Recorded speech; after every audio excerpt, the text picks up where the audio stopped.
మెదక్ జిల్లాలో ఉన్నటువంటి నర్సాపూర్ నియోజకవర్గంలో శివంపేట మండలం సికింద్లాపూర్ గ్రామానికి సంబంధించిన ఈ యొక్క పిట్టలవాడకు సంబంధించిన గ్రామస్తులతో మనం ఉన్నాం. ఎందుకంటే గతంలో 180 ఎకరాలు వీరి యొక్క భూమి ఉండేది. వాళ్ళ తాతల ముత్తాతల నాటి నుంచి కూడా ఈ యొక్క భూములను పండించుకుంటూ వాళ్ళ జీవనోపాధి కూడా పొందిన పరిస్థితి ఉంది. వారికి ఇప్పుడు ప్రస్తుతం చూసుకుంటే అంటే 180 ఎకరాలకు సంబంధించి చూసుకున్నట్టయితే ఇప్పటివరకు 100 ఎకరాలు కూడా కబ్జాకు గురైంది. మాకున్నటువంటి 80 ఎకరాలు మాకు ఎక్కడుంది ఏందని తెలియని పరిస్థితి ఉంది. మాకు సంబంధించిన భూములు మాకు చూపెట్టాలని చెప్పి ఇప్పటికే రెవెన్యూ అధికారుల చుట్టూ ఇటు పోలీసుల చుట్టూ తిరిగినా వారు ఎటువంటి సెక్షన్లు పెట్టుకుంటూ మా పైన కేసులు చేస్తున్నారు. ఈ యొక్క భూములు కొన్న రియల్టర్ వ్యాపారులు అయినటువంటి హైదరాబాద్కు సంబంధించిన వారు మాపై దాడులు చేస్తున్నారు. అయినా కూడా పోలీసులు ఇప్పటివరకు పట్టించుకోవడం లేదంటూ ఇటు రెవెన్యూ అధికారులు కూడా పట్టించుకోవడం లేదంటూ ఈ యొక్క చూస్తున్నటువంటి ఈ యొక్క ఫెన్సింగ్ చేసిన భూములు మాయే అని చెప్పి ఇప్పటికే పిట్టలవాడకు సంబంధించిన వారు కూడా వాపోతున్న పరిస్థితి ఉంది. ఏది ఏమైనప్పటికీ వీరికి సంబంధించిన భూములు ఎక్కడున్నాయి, వీళ్ళు అందరూ కూడా నిరక్షరాస్యులే కాబట్టి వాళ్ళ భూములు ఏందనేది ఒక రెవెన్యూ అధికారులు సర్టిఫై చేస్తే వీరికి సంబంధించిన భూములు వచ్చే అవకాశం ఉందని చెప్పి ప్రస్తుత పరిస్థితిలో మనకు ఇక్కడ చూస్తే తెలుస్తుంది. కానీ వారిని చూస్తుంటే అందరినీ కూడా నిరక్షరాస్యులుగా చెప్పుకోవచ్చు. అంటే మా భూమి ఇక్కడ ఉంది, గతంలో ముత్తాతల నుంచి మా తాతల వారసత్వం నుండి మా భూములు మాకున్నాయి అని చెప్పి ఇట్లా అద్దులు పెట్టుకొని మేము ఒక భూముల్లో పండించుకున్న పరిస్థితి ఉంది. కానీ ఇప్పుడున్న పరిస్థితిని బట్టి చూస్తుంటే మాకు చదువు రాక వేరే వ్యక్తులు మా భూములను కబ్జా చేసి మాపై దాడులకు చేస్తున్నారు, మాపై దౌర్జన్యంగా మాపై కొట్టి కూడా ఇబ్బందులకు గురి చేస్తున్నారని చెప్పి స్థానికంగా ఉన్నటువంటి ఒక పిట్టలవాడకు సంబంధించిన వారు కూడా వాపోతున్న పరిస్థితి. దానికి సంబంధించి చూసుకున్నట్లయితే వాళ్ళకి సంబంధించి వాళ్ళని అడిగి తెలుసుకుందాం. అమ్మ చెప్పండి, అంటే ఎందుకు మీపై దాడులు చేస్తున్నారు? గతంలో కూడా నీపై దాడి చేసినట్టు తెలుస్తుంది, ఏం చెప్తున్నారు వాళ్ళు అడిగితే? సార్ మాకు ఇప్పుడు మా భూమి ఉంది, మా పట్టణ కబ్జాలో మేము ఉన్నాం సార్. అయితే వాళ్ళు ఎవరెవరో రెడ్డిలు కొన్నామా అనుకుంటూ వస్తారు సార్. నాకు కేసు ఇచ్చినా కానీ పట్టించుకుంటూ లేరు. ఏ సార్ మీద పోయినాం, ఏ తుఫాన్ పోయినాం, డిఎస్పి సార్ దగ్గర పోయినాం సార్. ఏడపోయినా కానీ మాకు పట్టించుకుంటూ లేరు. మా భూమి మాకు కావాలని మేము పోయినా కానీ ఏ ప్రభుత్వం మాకు పట్టించుకుంటూ లేదు. ఏ జిల్లా పోయినా కానీ పట్టించుకోలేదు. ఏ ప్రభుత్వం మాకు సాయం చేయాలని మేము కోరుకుంటున్నాం. అంటే ఇక్కడ పిట్టలవాడలో ఎంతమంది కుటుంబాలు ఉంటారు, ఎంతమంది భూమి పోయిందని అనుకుంటున్నారు? ఇక్కడ మాకు 100 రేల్పడ మంది నుంచి ఉన్నారంట. మా పెద్ద మనుషులు తాతలు ముత్తాతలు చచ్చిపోయారు సార్. అప్పటి నుంచి ఉన్నాం. మా తాతలు చచ్చిపోయారు, పుట్టుకో మేము ఇంతవరకు వచ్చినాం. అయితే మేము కబ్జాలో ఉన్నాం. అప్పుడు తాతలు ముత్తాతల నుంచి కబ్జాలో ఉన్నాం. మా తాతలు ముసలోళ్ళు అయ్యారు, వాళ్ళందరూ ముసలోళ్ళు అయ్యారు.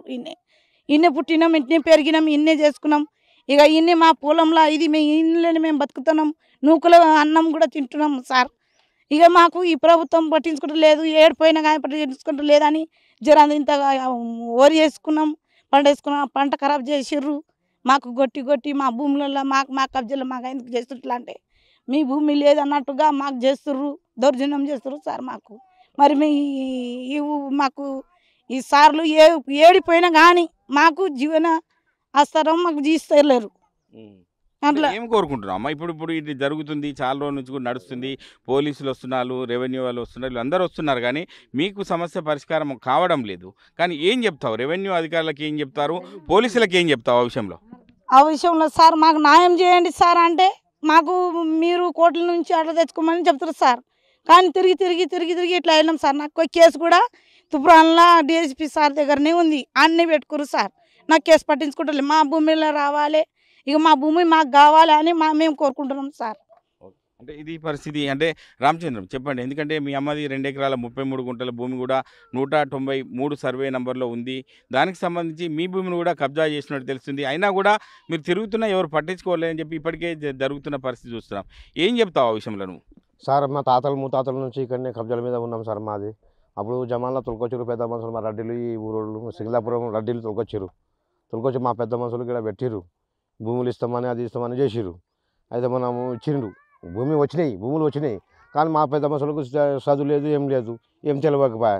కొత్తలు వచ్చి మళ్ళీ మా భూమి మా కబ్జాలు పెడుతున్నారు సార్. వాళ్ళు కబ్జాలు పెట్టి మేము ఆడళ్ళకు మొగళ్ళకు తరిమి కొడుతూనే ఉన్నారు సార్. ఇప్పుడు సంవత్సరం నుంచి మాకు ఏదో ఘోషణ వస్తుంది సార్. ఇప్పుడు అంటే పానీలో చూపెడుతుందా మీ భూమికి సంబంధించి? భూమి పానీలో ఉంది సార్, పానీలో ఉంది. పాస్బుక్లు వచ్చినాయి, కొంతమందికి వచ్చినాయి, కొంతమందికి రాలేవు సార్. రాగానే మాకు మీకు భూమి ఎక్కడరా, మీ భూమి లేవు ఏం లేవు అని ఆడలు కొట్టుడు చేసుడు అంత చేసుడు సార్. మాకు మీద దర్శనం జరుగుతుంది సార్. మేము చాలా బతుకులమే ఉన్నాం సార్. ఇప్పుడు మాకు ఏం తిండికి ఏమైనా చేసుకుందామంటే చేయనిస్తలేరు సార్. ఏమైనా వేసుకుందామంటే చేయనిస్తలేరు, దున్దామంటే దున్నిస్తలేరు. అట్లా మాకు ఏదో దాకం చేస్తాం సార్. మనం ఈ భూములు కొన్నాం, మేము కొనుక్కున్నాము అంటే ఎవరి దగ్గర కొన్నారా అని మేము అడిగితే నీ ఎందుకు రాని మమ్మల్ని మీద దాడికి వస్తాడు సార్. వంశీ వస్తుండు ముంగటికి, మార్కరెడ్డి, భూపాల్ రెడ్డి. ఉన్న పరిస్థితిని బట్టి చూసుకున్నట్టయితే అంటే మీరు ఇంతకుముందు కూడా మొన్న దాడి జరిగినట్టు తెలుస్తుంది.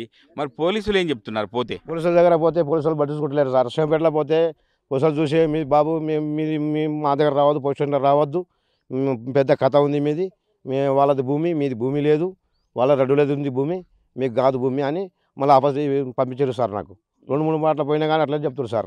సార్లు కూడా అంటారు అట్లా. పోలీసుల దగ్గర పోతే అట్లా అంటారు. తుబ్రానికి పోయినా కానీ మీరు మాట్లాడుకోరు అది ఇది అని అంటారు. మరి ఏం చేయాలి సార్? మేము చావాలి బతుకులేం సార్. ఇప్పుడు మేము చచ్చిపోతాం సార్. మీరు ఏం చేస్తారో ఏం చేయండి సార్. మీరు పెద్దలు ఉండి మీరు మాకు ఏం చేస్తారో చేయండి సార్. మేము ఎట్లా బతకాలి? మేము ఏం బతకాలి? ఏ కష్టం చేద్దామంటే లేదు, భూమి మీద ఏదాం చేద్దామంటే ఏం చేయలేదు సార్. మమ్మల్ని గోస బొందులకు మేము చస్తే ఆడ బొందలు పెడతారు సార్ మమ్మల్ని. ఇక్కడ ఏం తావులేదు, చచ్చిపోతే మాకు పెట్టడానికి ఏం తావులేదు సార్. కొత్త బెడ్రూమ్ కట్టించుండు కేసీఆర్ బిల్డింగ్ కట్టిస్తే అందులో జరగంగానే ఇంటికి మొత్తం నాశనం పట్టించారు సార్ మొత్తం. లేకపోతే గుడిసెలు ఉంటే జర మంచుకుంటుండే అప్పుడు. కానీ ఇప్పుడు కేసీఆర్ కట్టిన రోజు మాకు సరే నాశనం అయిపోయింది సార్. మేము భూములు లేకుండా చేసాం సార్ ఇప్పుడు మమ్మల్ని. అంటే ఈ భూముల్లోనే మీరు గతంలో కూడా పంటలు పండించుకునే పరిస్థితి ఉండేదా? మేము మొక్కజొన్న, ఇంత ఊరి అచ్చు కట్టినాం కదా సార్. కొన్ని అచ్చు కట్టి మేము తాతలు ముత్తాతలు చేస్తున్నాం. అదే పంట చేస్తున్నాం. కంది, పుంటిత్తులు, మొక్కజొన్నలు ఇవి పండించినాము సార్. మేము ఇంత పండించుకుంటూ వచ్చినాము. ఇప్పుడు 2 సంవత్సరాల నుంచి బాధలు నడుస్తుంది సార్. ఇప్పుడు మేము ఏ ఊరు పట్టించుకుంటలేరు, ఏ గుమారం అంటే గుమారం పట్టించుకుంటలేదు, ఈ సర్పంచ్ అంటే మా ఊరు సర్పంచ్ కూడా పట్టించుకుంటలేదు సార్. నీకు ఎంత భూమి ఉండేది గతంలో? మా నాయనల పేరు మీద, వాళ్ళ పేరు మీద ఇక్కడ కొంత ఉంది భూమి. అటు కులపారం, ఇక్కడ గుమారం, ఇక్కడ మన శిలాపురం నరసింహస్వామి గుడికు కొంత భూమి ఉంది సార్. ఇక్కడ మా నాయన పేరు మీదకి ఒక 10 ఎకరాలు ఉంటాయి సార్ మా నాన్న పేరు మీద. ఇక అందరు కలిపితే 180 ఎకరాలకి 80 ఎకరాలు చెప్తున్నారు సార్ మమ్మల్ని. ఇప్పుడు 80 ఎకరాలు ఉంది అని చెప్పారు. ఇప్పుడు ఏమైంది సార్? మొత్తం 2 సంవత్సరాల నుంచి ఇది మొత్తం ఆగమాగం చేశారు సార్. ఇప్పుడు అంటే ఇప్పుడు 80 ఎకరాలు కూడా మీకు హద్దులు అనేది ఏం తెలుసలేవు? తెలుసలేదు, మాకు తెలుసలేదు, ఏం తెలుసలేదు సార్. మాకు ఉండేది కూడా, మాకు భూమి లేదు కూడా మాకు తెలియదు. మాకు ఎట్లా మా కాగితాలు పట్టుకోపోతే మీది ఏం లేదురా బాబా అంటారు మమ్మల్ని. ఇప్పుడు ఏం చేస్తాం సార్? ఇప్పుడు మాకు పాస్బుక్లు, మీ పాస్బుక్ తీసుకురాలి అంటారు. పాస్బుక్లు ఉన్నా కానీ మీది చెల్లదు అంటారు. ఇప్పుడు మేము ఎట్లా బతకాలి సార్? అంటే మీరు చెప్పండి అమ్మా, మీకు సంబంధించింది ఎట్లా ఉండే భూమి, మీకేం అన్యాయం జరిగింది ఇక్కడ? మాకు మొత్తం మా 190 ఎకరాలు అంటారు కదా సారు. మూతాది మాకు ఉంది, పట్టలు ఉన్నాయి.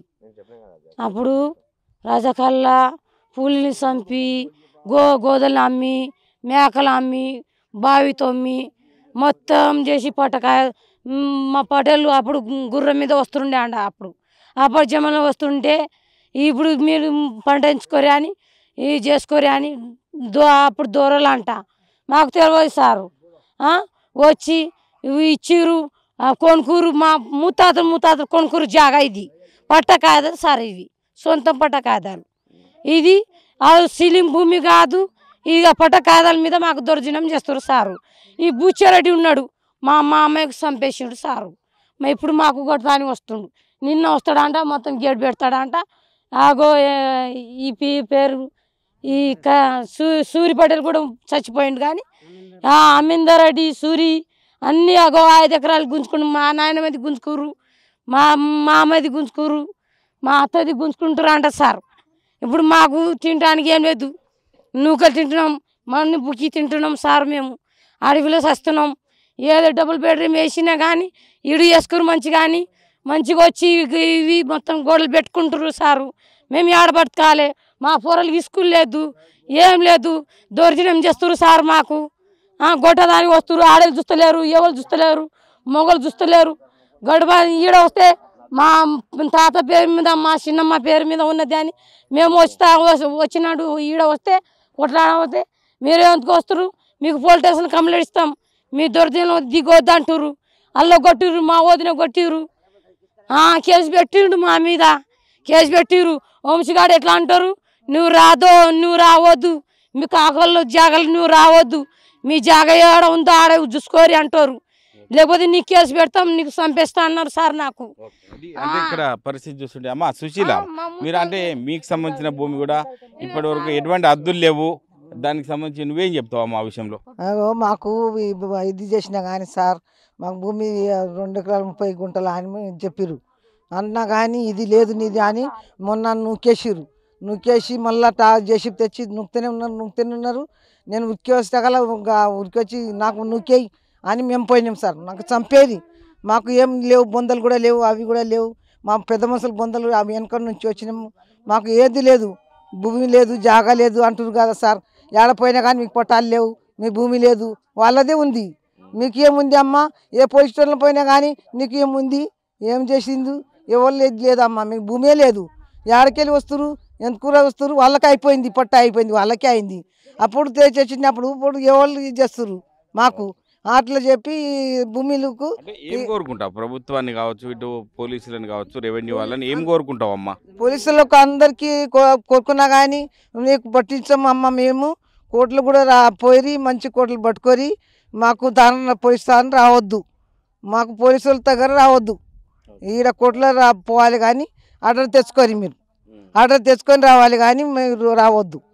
కోర్టు మీరు అది మీకు మా పోలీసులు కోర్టు పట్టవద్దు, మీ ఆర్డర్ తెచ్చుకొని పెట్టాలి. అంటే వీరికి సంబంధించి ఆధారాలు అన్నీ ఉన్నా కూడా వారికి చదువు రాక చాలా ఇబ్బందులు ఎదుర్కొన్న పరిస్థితి. ఎందుకంటే వారికి భూములకు సంబంధించి ఒక పట్టాకు సంబంధించిన కాగితాలు ఉన్నా కూడా వేరే వాళ్ళు ఒక రియల్ ఎస్టేట్ వ్యాపారం చేసేవారు మా భూములలోకి వచ్చి దౌర్జన్యంగా దాడులు చేస్తున్నారు. ఇక పోలీసులు కూడా పట్టించుకోవడం లేదు. ఇటు రెవెన్యూ అధికారులు ఇప్పటికైనా స్పందించి మాకు న్యాయం చేసే విధంగా చూడాలని చెప్పి ఒక పిట్టలవాడకు సంబంధించిన గ్రామస్తులు కోరుకున్న పరిస్థితి. ఏది ఏమంటే ఇక్కడ చూస్తుంటే వారి యొక్క భూములు గుంజుకుంటున్నారు అని ఆవేదనతో మేము చావడానికైనా సిద్ధంగా ఉన్నాము, ఖచ్చితంగా మాకు న్యాయం చేసే విధంగా ఒక అధికారులు వచ్చి మాకు న్యాయం చేయాలని చెప్పి స్థానికంగా ఉన్నటువంటి పిట్టలవాడకు సంబంధించిన గ్రామస్తులు కోరుకుంటున్నారు. కెమెరామెన్ ఎల్లోర్తో మహేష్, RTV, మెదక్ జిల్లా. మరిన్ని వీడియోస్ కోసం ఛానల్ సబ్స్క్రైబ్ చేయండి. లేటెస్ట్ అప్డేట్స్ కోసం వాట్సాప్ ఛానల్ ఫాలో అవ్వండి. అండ్ లింక్ డిస్క్రిప్షన్ లో ఉంది.